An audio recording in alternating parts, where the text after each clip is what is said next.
Hello, in this video we're going to look at the interdependence of the two-sector economy. Once again, we're looking at producers and consumers, or producers and households, and we're looking at how they interact. So if you remember in the previous video, we looked at an example of a teacher. So here are some dependencies with Avonside Girls. I am dependent on Avonside Girls for payment for my teaching. If I did not receive that money, I wouldn't be able to provide for my family. I need food, clothing, shelter. My kids kind of like to do ballet lessons and all of that kind of thing. That's what I am dependent on Avonside Girls for, that money in return for my labour. Avonside Girls is dependent on me to teach the classes. A school without teachers wouldn't stay open very long. They need to have people that can manage the classes and help people with their learning. And so we are interdependent. Without my labour and the labour of all of the other teachers, Avonside Girls would not be able to operate, and without the money that I receive from Avonside Girls, I wouldn't be able to pay for the things that I usually pay for. So that is an example of interdependence. Now let's have a look at the next example.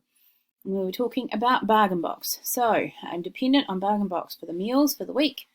Bargain Box is dependent on me for payment. If I didn't pay them, they're going to use that money to pay for all of the supplies, pay their employees, the people that pack up all the boxes, pay for the couriers to deliver them to the houses, and they would like to be able to make some kind of profit for their business, because that's why they're in business. Without Bargain Box, I would have to find an alternative source for my evening meals. And without customers, Bargain Box wouldn't be able to operate because nobody would buy it. So that's another example of interdependence. Now the third one, we were looking at eeny meeny. So let's have a little look and see if you can think about it. What am I dependent on eeny meeny for? I use them to buy school supplies for my kids and for me, because I like buying stationery. Eeny meeny is dependent on me in return for my school supplies. That was their real flow. What was the money flow that went from me to eeny meeny? That was the payment, the money. And without that payment, what would happen to eeny meeny? They would not be able to pay their employees and purchase school supplies to sell.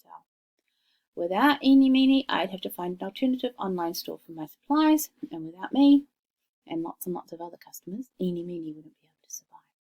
All right, well done. Thanks for listening.